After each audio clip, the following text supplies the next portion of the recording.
noticed all along the way, all these rooms with wedding parties. Now, the wedding had happened earlier in the sunlight, which for the Jewish person is the third day of the week. 6 o'clock comes. It's now the fourth day, but to us, it's still Tuesday. So here's the point. We see all these wedding. We walk up to this store. So I'm talking to the shopkeeper, and I said, "What's with all the weddings today?" Now, he knows I'm a Christian. He knows I'm a student. And he says, "What day of the week was the wedding that Jesus went to in Cana?" And I just sat there like totally dumbfounded. So he says, "Look it up." So I open it up. And what does it say? Now, on the third day, there was a wedding.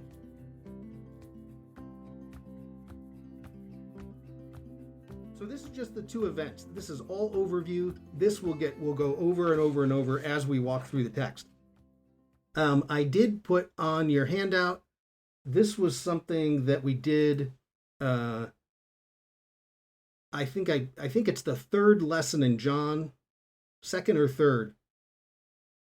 And this is what the author. Well, here, let me show you his name, William Countryman. So this is a good book. He's got some great insight to the Gospel of John, and he calls it the mystical way.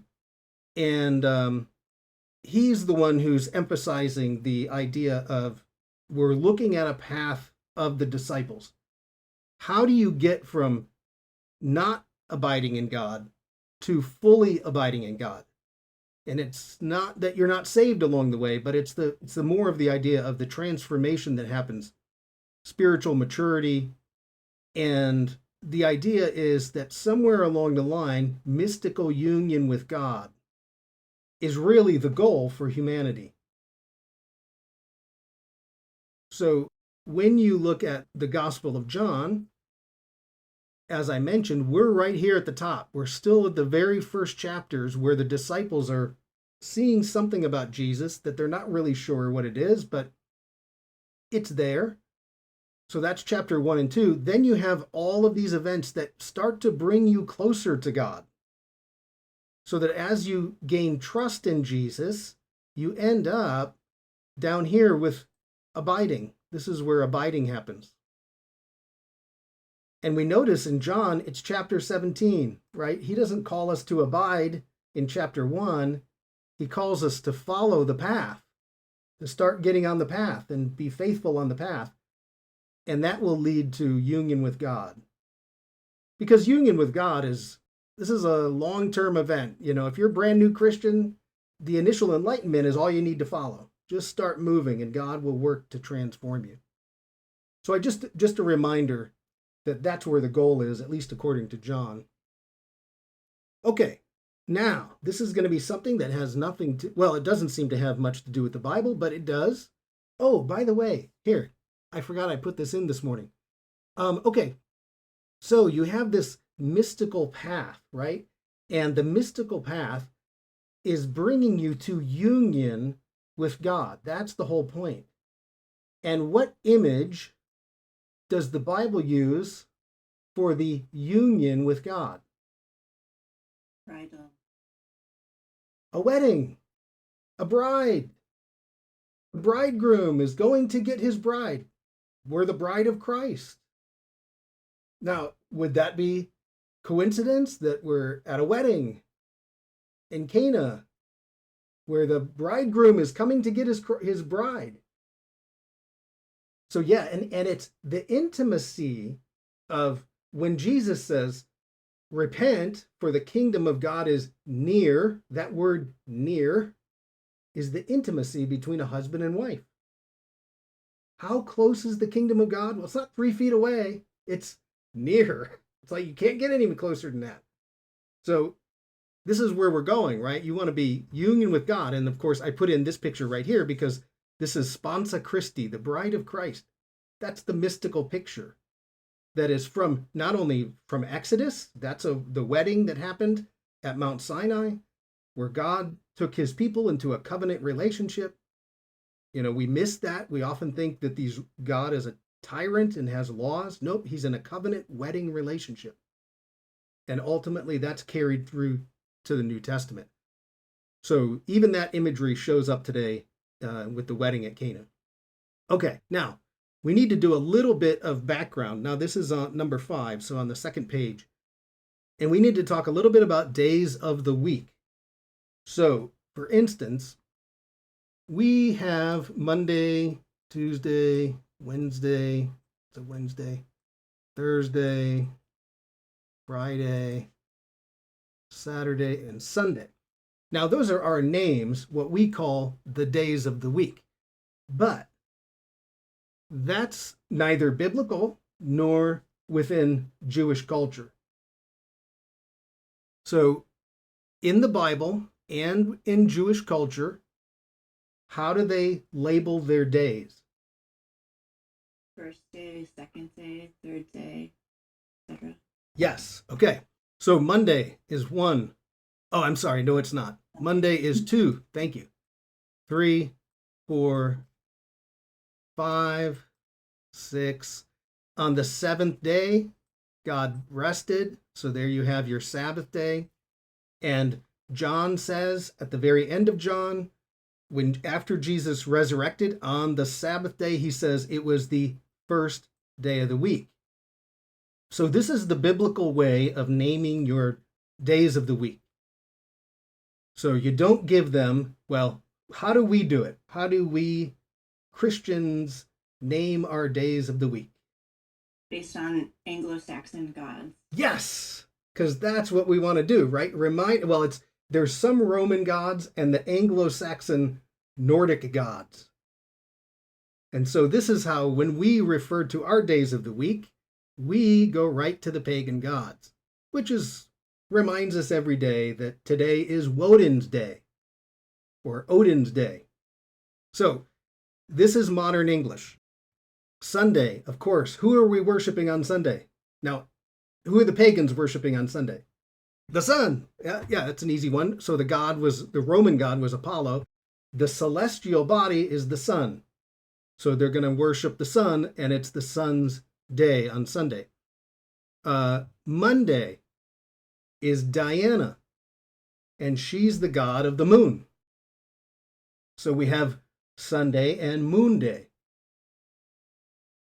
Then you have, this is one of I don't know why this is my favorite, Tuesday is the god Two, Tiw. And 2 is the planet Mars, celestial body. Wednesday, which would be today, this is Woden or Odin, and that's a Nordic god, Mercury. Then you have Thursday, which is Thor. So Thor's day, and that's Jupiter.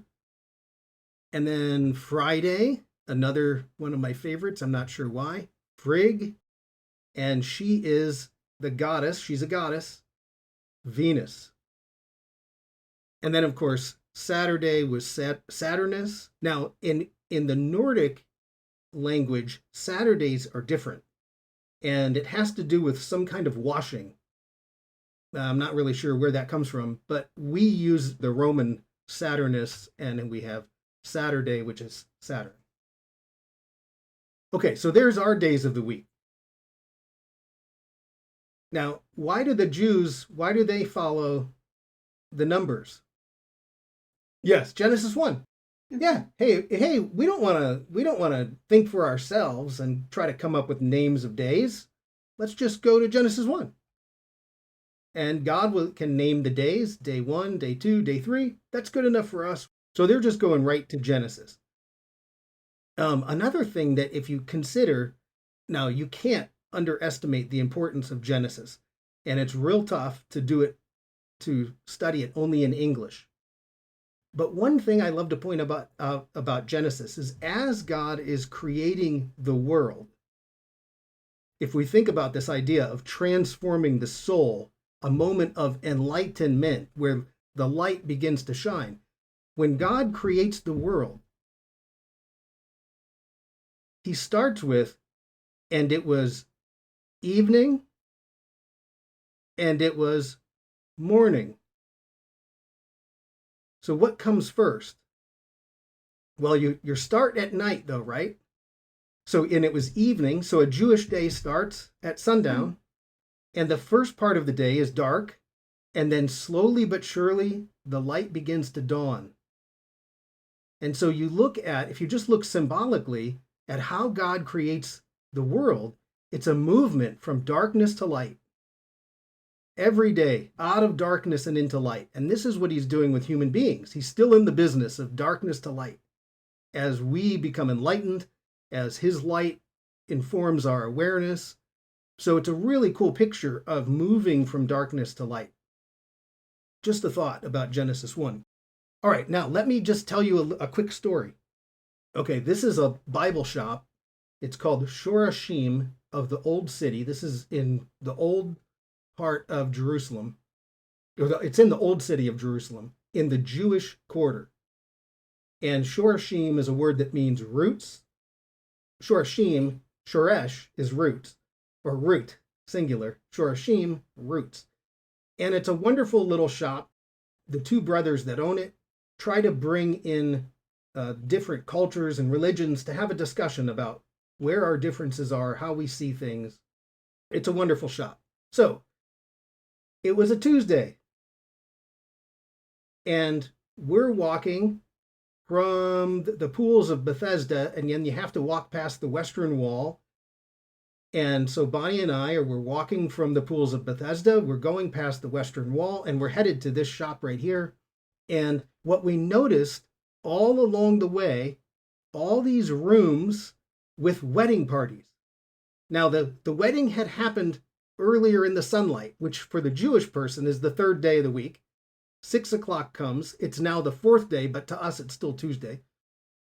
So we see these weddings, wedding after wedding after wedding, but they had clearly been over. They're now in the reception time, and they're very Orthodox, meaning there was a divider in the room. The women were on one side, the men were in the other, and the girls are like peeking around the divider to talk to their,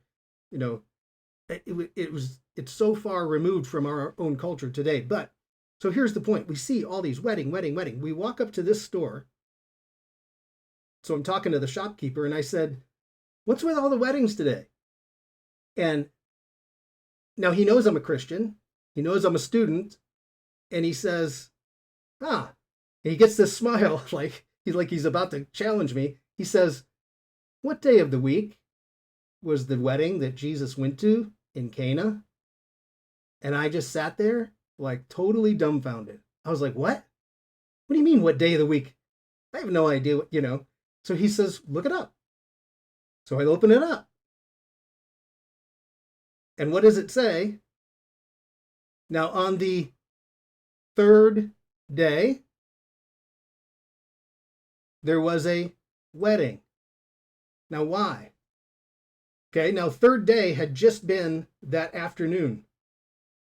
So there's the custom within Judaism, or at least within certain communities within Judaism, that you get married on the third day. So is it any surprise that on the third day, there's a wedding in Cana? No.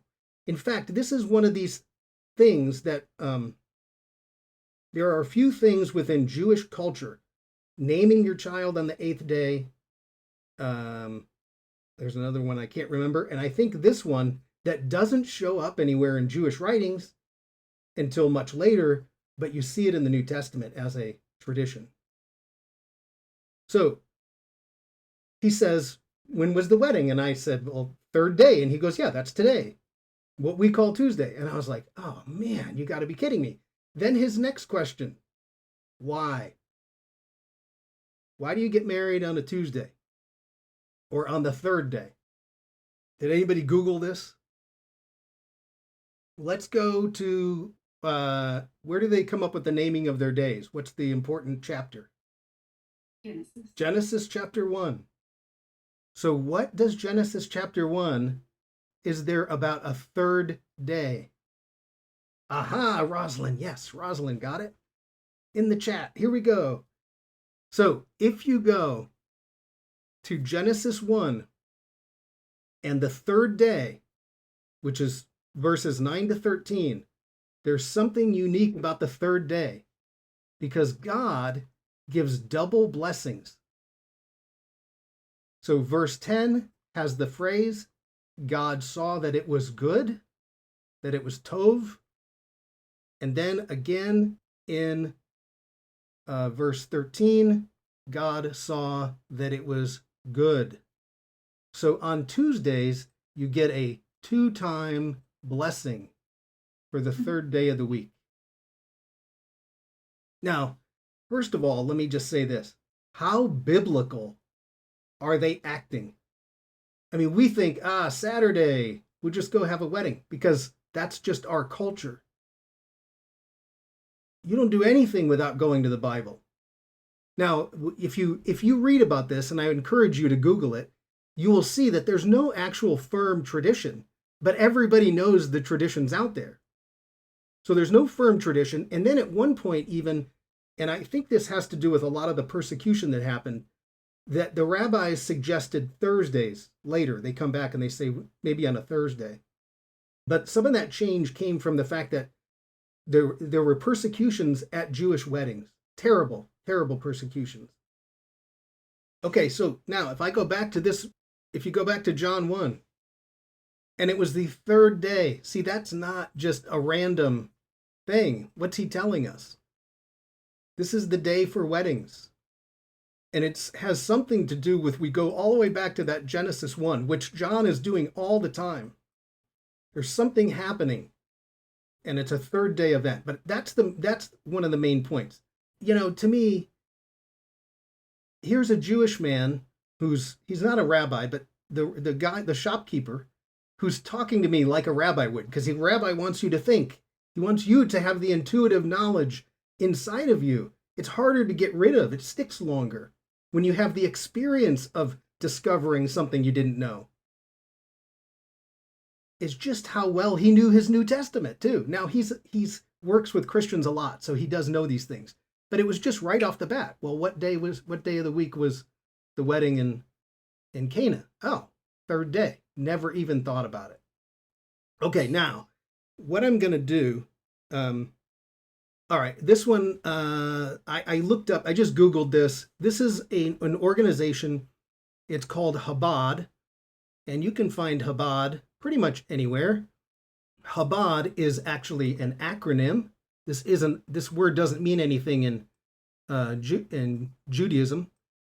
Oh well, the acronym is Hokmah, which is the CH, Bina, the B, and Da'at, and that stands for wisdom, understanding or discernment, and knowledge. So Da'at is knowledge. And so they named their movement after, now you find this trifecta, wisdom, understanding, and knowledge is everywhere in the Bible. Everywhere. Paul uses it all the time. Wisdom, understanding, and knowledge. And that's when Chabad says, how does God descend into the earth? The first point, well, there's a crown, and then it descends into wisdom and understanding and knowledge. But it's not knowledge of the intellect, it's knowledge of your being, intuitive knowledge, deep understanding, rather than just intellectual knowledge. Okay, so what are the approved dates for a wedding? Well, if we go down the page a little bit, here's what they say. Tuesdays. That's the day you want to do a wedding, because that's the third day and you get the double blessing. So that's one of the cool points about this wedding here in Cana. Now now we're going to do something, and we're really going to depart the logical reason. We're going to go back to intuitive thinking and I want to think about simply if you feel any of the symbolic association. So we're not worried about the words on the page. We're worried about the symbols that they point us to. Okay, so if you go to Genesis chapter 1, which you don't have to go to right now, I'll give you the answer. In Genesis chapter 1, read about it later. The third day begins, so in Genesis, the third day begins with water. God is going to divide the water. And then you're going to have plants come up out of the ground, out of the earth. And so the third day starts with water and it ends with fruit trees. And the vine is one of the significant fruit trees within the Israel faith. I'll show you, there's a couple of verses that point that out. What's Jesus doing? He's starting with water. Yep. And ending fruit. Yeah, with the fruit of the vine. Blessed are you. Baruch atah Adonai Eloheinu melech haolam borei pri hagefen.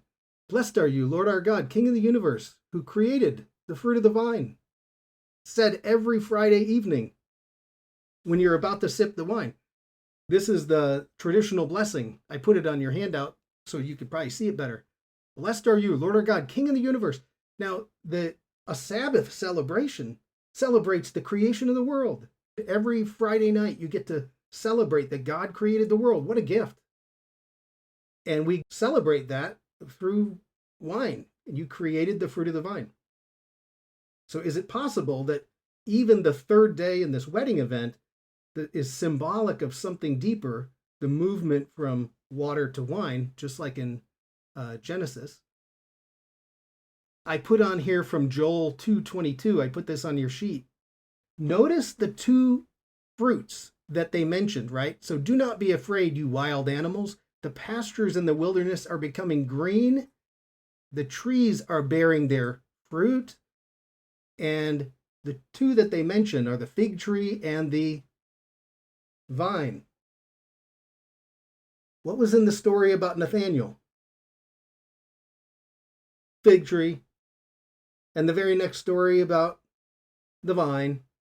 So is it possible that Jesus is opening up our awareness of this, the end, the coming of the Lord, the age of the Messiah? And you don't want to say dogmatically yes or no. You just look at the symbols and let the symbols speak for themselves. So, for instance, the Messianic age, the age of the Messiah, is defined by the fig tree and the vine. Everyone will sit in peace under a fig tree and a vine. Now, is that what John's getting at? I don't know. But is it the dawning of this Messianic age that's showing up in a wedding where the bridegroom is coming to get his bride? Okay. And then water to wine. This is an important one. We'll talk about it when we get to Dionysus.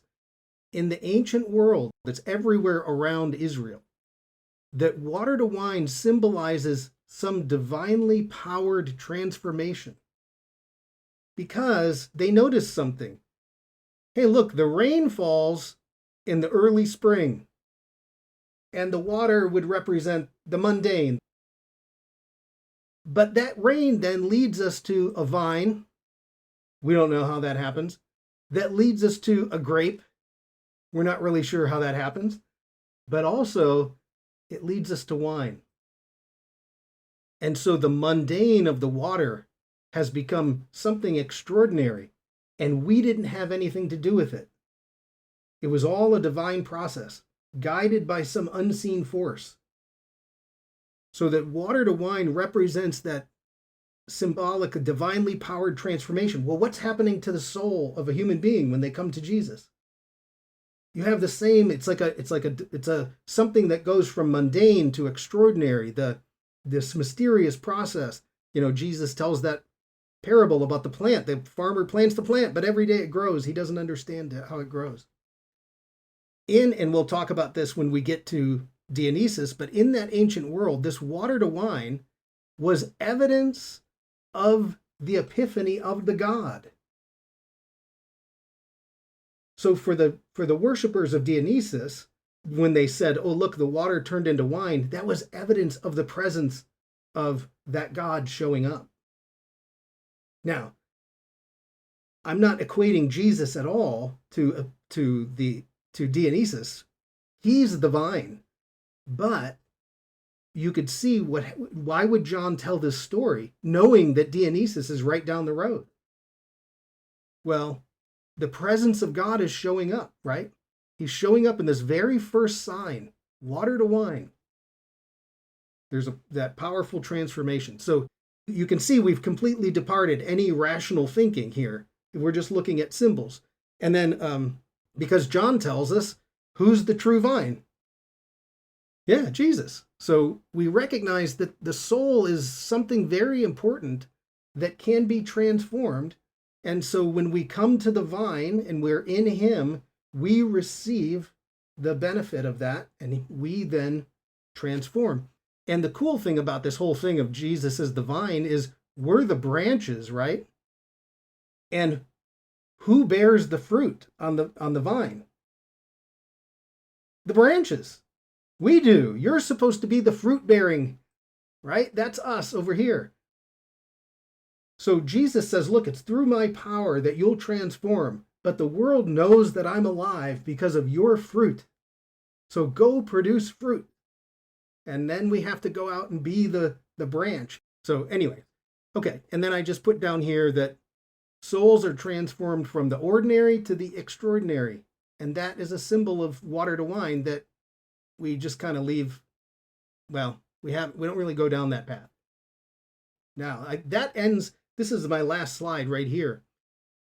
That last little piece here, part of the process of letting the symbols really Haggah marinate in our soul is to let go. It's a constant letting go of maybe how we've read the story before, or if there's a literal interpretation, to let that go, to only allow the symbols to speak, and they speak intuitively. And we say, I think I see something.